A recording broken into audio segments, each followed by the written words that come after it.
tous.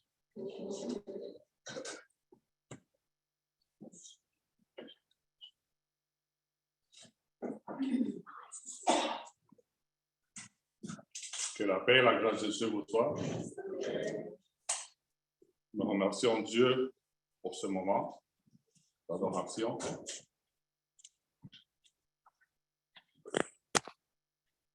Et je remercie le Père Frédéric encore une fois pour cette occasion de présenter la parole de Dieu. Aujourd'hui, on va parler, comme vous avez entendu, notre Père Benjamin nous a lu le Matthieu, chapitre 16, 24 à 25. On va parler du baptême.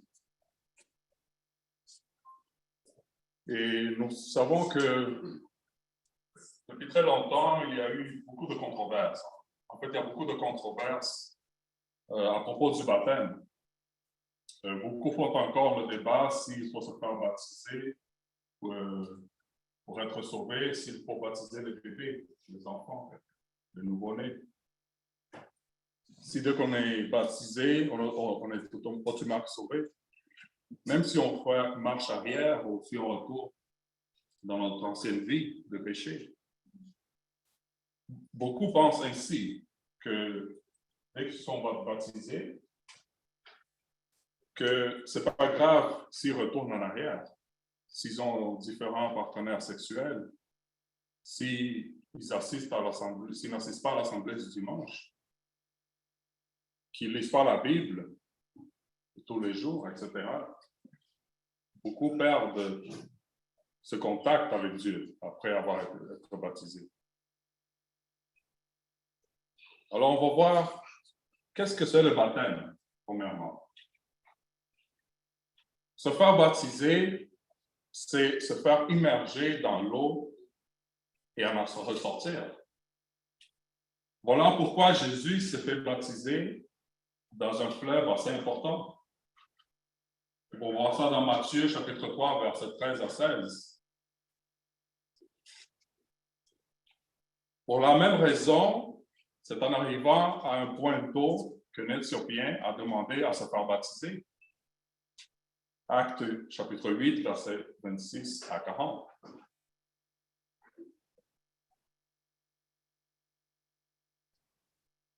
La signification du baptême.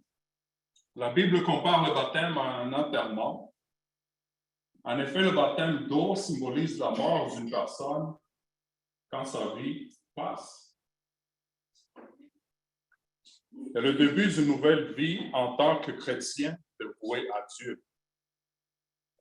Le baptême et les étapes qui y mènent sont une disposition divine permettant à une personne d'obtenir une conscience pure fondée sur la foi dans le sacrifice de Jésus-Christ.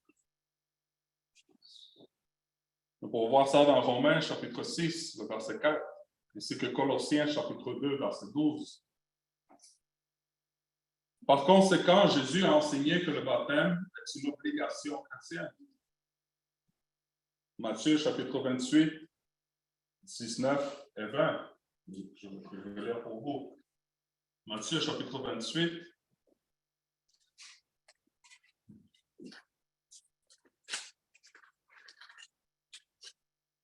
Les versets 19 et 20.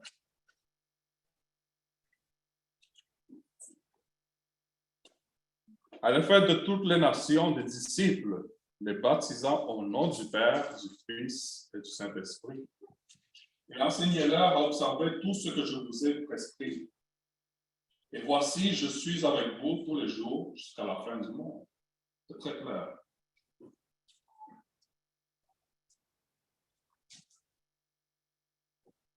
Alors, le baptême seul efface-t-il le péché? Non.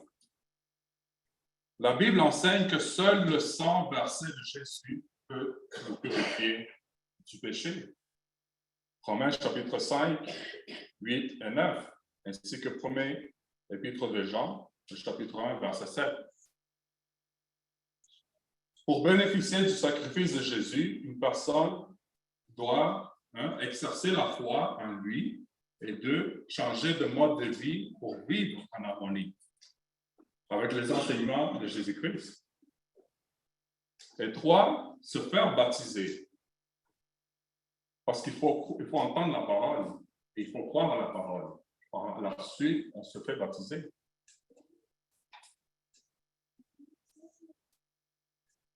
On ne peut pas venir un jour sans avoir entendu la parole et y croire. Et croire que Jésus est le Fils de Jésus-Christ, et venir à l'eau du baptême, juste comme ça, et dire qu'on est sauvé. Quand on passe à la table du Seigneur, qu'on va y participer plus tard, on va prendre le pain qui représente son corps et la coupe qui représente son sang coulé sur la croix pour nos péchés.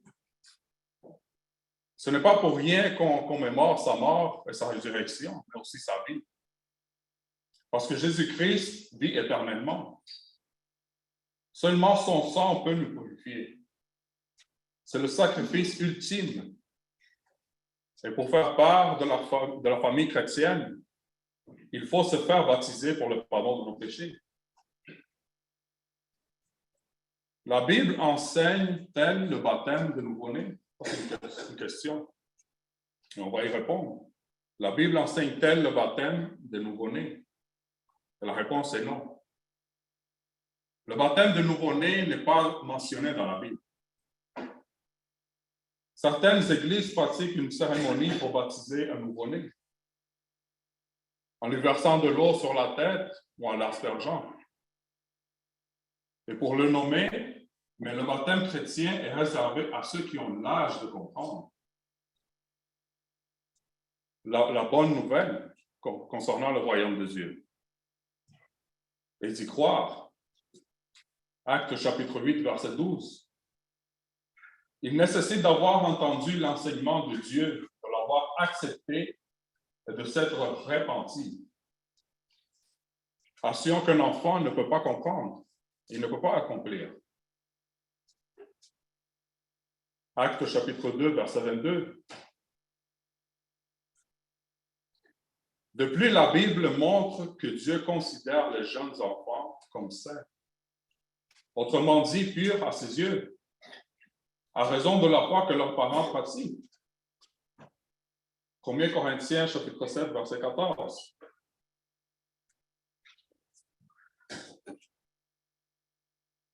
Je vais lire pour vous 1 Corinthiens chapitre 7, verset 14.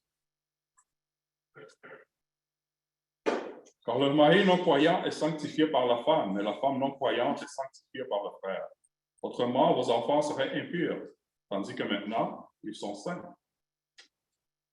Si le baptême des nouveau-nés était valable aux yeux de Dieu, ces enfants n'auraient pas besoin de profiter du mérite d'une autre personne. Ce que certains pensent au sujet du baptême chrétien, se faire asperger ou verser de l'eau sur une personne remplace de façon acceptable une immersion complète. En réalité, les baptêmes mentionnés dans la Bible ont tous impliqué une immersion. Par exemple, quand le disciple Philippe a baptisé l'Éthiopien, l'eunuque éthiopien, ils descendirent dans l'eau pour le baptême, puis ils sont remontés hors de l'eau. Lisons dans Actes chapitre 8.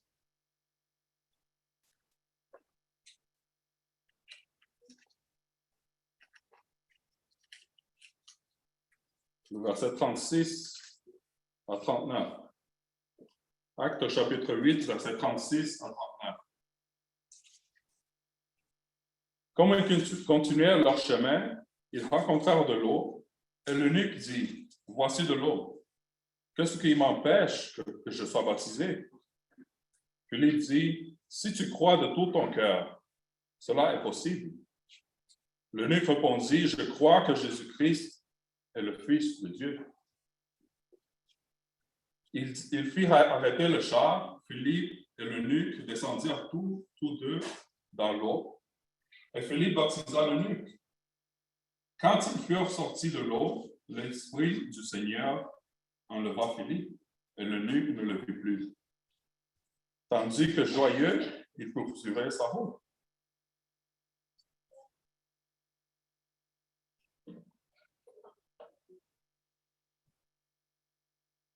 La Bible suggère que quand des maisons entières étaient baptisées, le nouveau-né était inclus. Par exemple, au sujet de Géolier, de la ville de Philippe,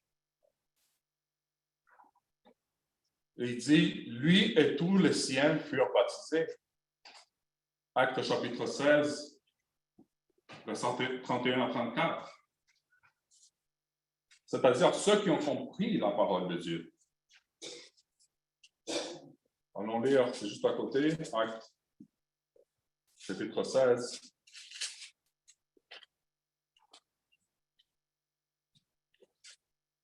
Verset 31 à 34.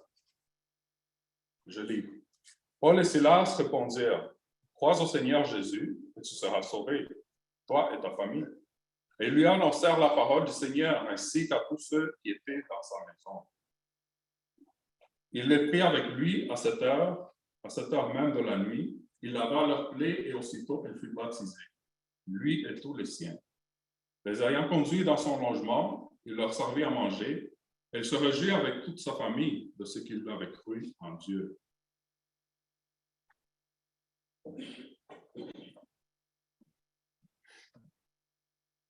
Alors, le récit de la conversion du geôlier indique que ceux qui ont été baptisés avaient compris la parole de Dieu et qu'ils s'en étaient beaucoup réjouis. Puisque le nouveau-né ne peut pas comprendre la parole de Dieu, on peut en conclure qu'aucun nouveau-né n'a été inclus dans le baptême de la maison du geôlier, parce qu'il n'est pas indiqué.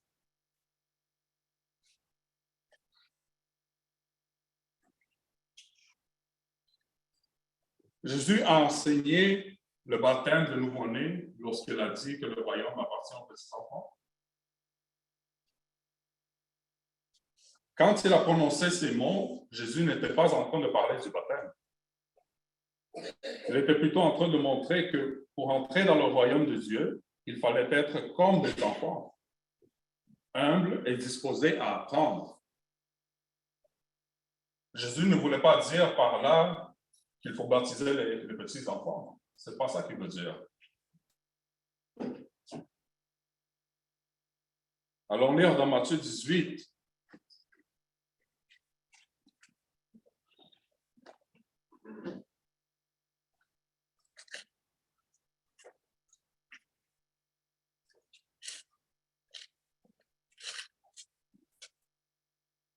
Matthieu 18, verset 4.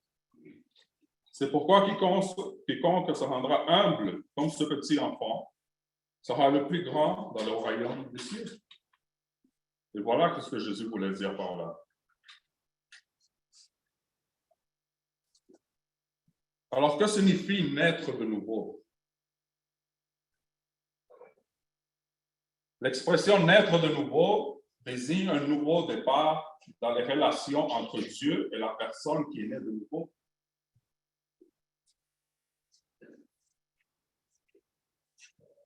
Jean 3, verset 3 à 7. Dieu adopte ceux qui sont nés de nouveau, comme ses enfants.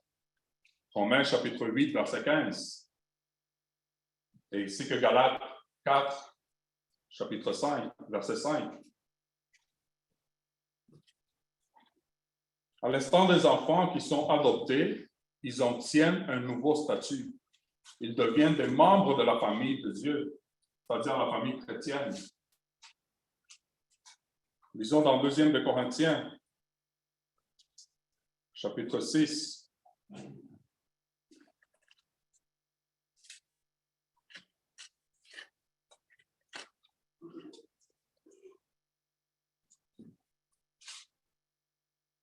Verset 18. 2 Corinthiens, chapitre 6, verset 18.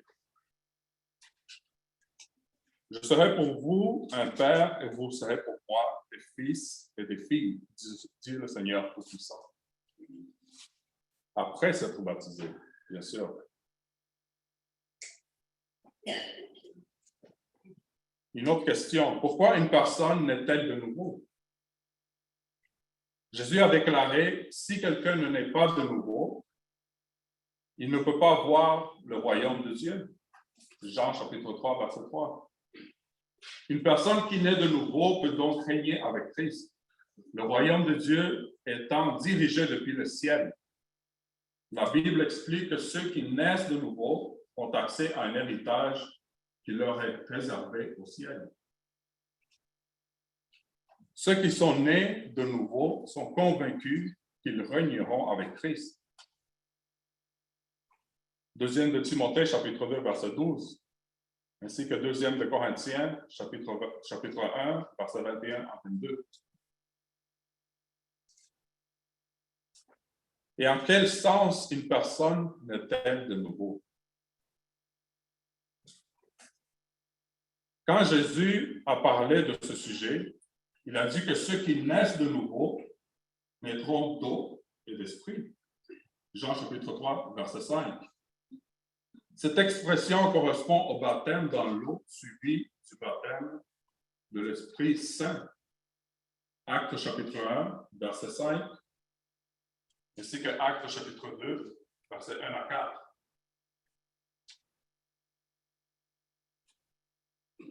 Jésus a été la première personne à naître de nouveau. Il s'est fait baptiser dans le Jourdain. Ensuite, Dieu l'a oint de l'Esprit Saint. Ainsi, par l'action de l'Esprit Saint, Jésus est né de nouveau comme Fils de Dieu, avec l'espérance de revivre au ciel. Marc chapitre 1, verset 9 à 11. Dieu a concrétisé cette espérance en ressuscitant Jésus en tant que créature spirituelle. Actes chapitre 13, verset 33. Ceux qui naissent de nouveau sont aussi baptisés dans l'eau avant de recevoir l'Esprit Saint. Actes chapitre 2, verset 38 à 41. Ils ont alors la solide espérance de vivre au ciel, ce que Dieu réalisera au moment de leur résurrection. 1 Corinthiens, chapitre 15, versets 42 à 49. Maintenant, quelle est l'importance du baptême chrétien? Est-ce que le baptême ne sert qu'au pardon des péchés ou est-il lié à autre chose? Il y a beaucoup d'histoires de personnes se faisant baptiser dans la Bible. Mais quel est le but du baptême et quelle est sa signification pour notre vie chrétienne? Le baptême est un acte au cours duquel on immerge le chrétien dans l'eau pour représenter symboliquement la fin d'une ancienne manière de vivre et un nouveau départ. La Bible mentionne le baptême pour la première fois dans les récits concernant Jean-Baptiste. C'est sur l'Ancienne Alliance, lorsque le baptême était destiné à la rémission de nos péchés. Moi, je vous baptise d'eau pour vous amener à la repentance. Mais celui qui vient après moi est plus puissant que moi. Il vous baptisera du Saint-Esprit et de feu. Matthieu chapitre 3, verset 11. Avec l'institution de la Nouvelle Alliance, grâce à la mort de Jésus-Christ sur la croix, le baptême signifie désormais que le pardon des péchés, c'est un engagement à vivre une vie de disciple devant Dieu. Alors, qui doit être baptisé? Voilà la question. Qui doit être baptisé? Une personne qui s'est engagée pour la vie à suivre Jésus-Christ, qui obéit à la parole de Dieu et vit une vie nouvelle, peut être candidate au baptême. Voilà une personne qui peut être baptisée. De telles personnes sont repentantes, elles veulent être affranchies de leurs péchés. C'est-à-dire une personne qui s'est vraiment repentie après avoir entendu la parole de Dieu. Une personne qui veut vraiment suivre Jésus-Christ. et qui veut laisser son ancienne vie derrière lui. Paul explique comment nous devons vivre cette nouvelle vie. Il dit, ignorez-vous que nous tous qui avons été baptisés en Jésus-Christ, c'est à sa mort que nous avons été baptisés. Nous avons donc été ensevelis avec lui par le baptême en sa mort, afin que comme Christ est ressuscité des morts par la gloire du Père, de même nous aussi, nous marchions en nouveauté de vie. Romains chapitre 6, versets 3 à 4.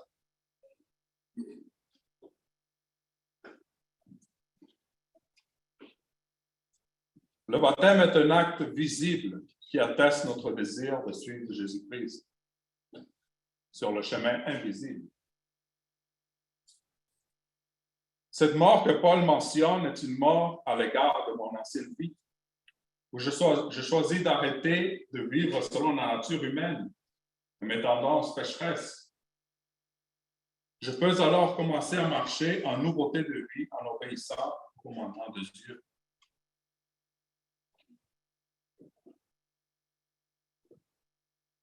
Le fait de se faire baptiser ne nous affranchit pas de tentations, mais nous pouvons, comme l'auteur de l'Hébreu l'affirme, vaincre les tentations comme Jésus le fit.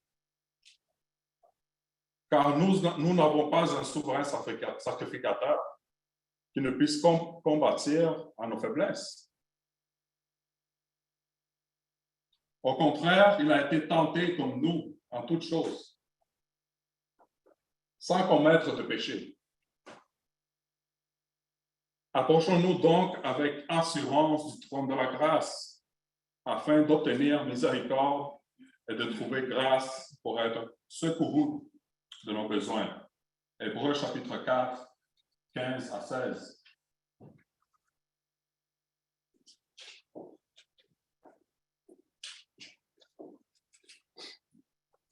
Le baptême chrétien doit être donné au nom du Père, du Fils et du Saint-Esprit. C'est par le baptême qu'une personne est reçue dans la communauté de l'Église. Quand nous sommes sauvés, nous sommes baptisés par l'Esprit pour devenir membres du corps de Christ, qui est l'Église, car nous formons tous l'Église. Nous sommes tous l'Église. Et Dieu et Jésus-Christ est la tête. 1 Corinthiens, chapitre 12, 13 dit, « En effet, que nous soyons juifs ou grecs, esclaves ou libres, nous avons tous été baptisés dans un seul esprit pour former un seul corps, et nous avons tous bu à un seul esprit. Le baptême d'eau est une représentation symbolique du baptême de l'esprit. » Par le baptême chrétien, une personne confesse publiquement sa foi et sa décision d'être disciple de Jésus-Christ. En passant par les eaux du baptême, elle exprime silencieusement « Je confesse ma foi en Christ qui a purifié mon âme de tout péché et ma nouvelle vie de sanctification. » Le baptême chrétien représente symboliquement la mort, l'ensevelissement et la résurrection de Jésus-Christ. Il représente aussi notre mort au péché et notre vie nouvelle en Christ. Au moment où le pécheur confesse le Seigneur Jésus, il meurt au péché. Romains chapitre 6, verset 11. Et ressuscite pour une nouvelle vie. Colossiens chapitre 2, verset 12. L'immersion dans l'eau du baptême représente la mort au péché et la sortie de l'eau représente la vie purifiée et sainte qui fait suite au salut. Romains chapitre 6, verset 4 l'exprime ainsi. Par le baptême en sa mort, nous avons donc été ensevelis avec lui afin que, comme Christ est ressuscité par la gloire du Père, de même nous aussi, nous menions une vie nouvelle.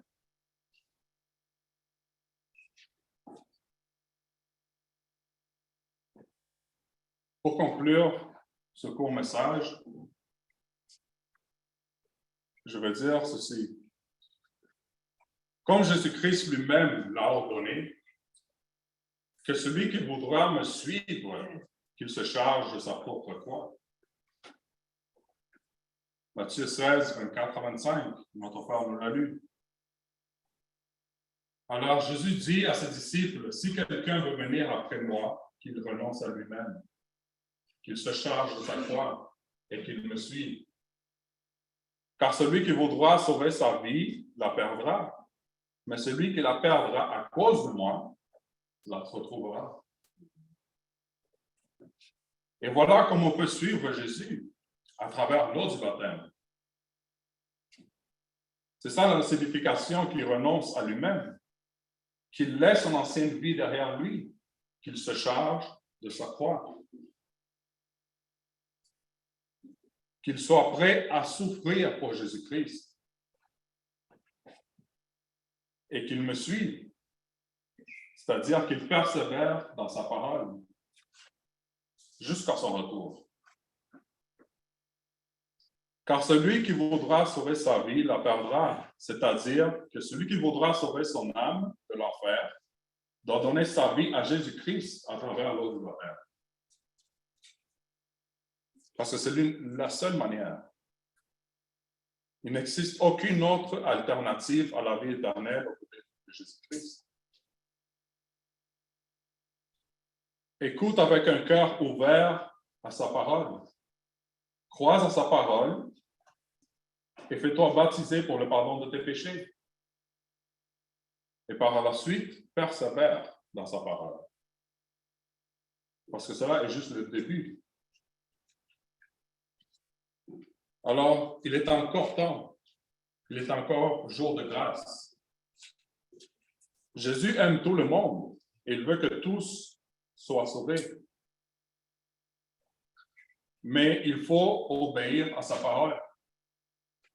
En commençant par l'ensevelissement dans l'eau du baptême.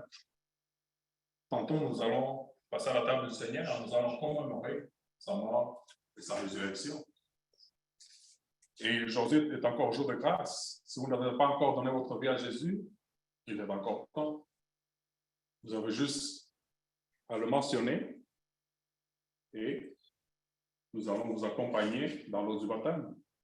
Si vous avez compris sa parole et que vous y croyez à sa parole, que vous croyez que Jésus-Christ est le Fils de Dieu et que vous voulez vous faire pardonner de vos péchés, si vous ne l'avez pas encore fait, aujourd'hui est encore jour de grâce. Je vous remercie de m'avoir écouté et par cela, je passe la parole à Paulus.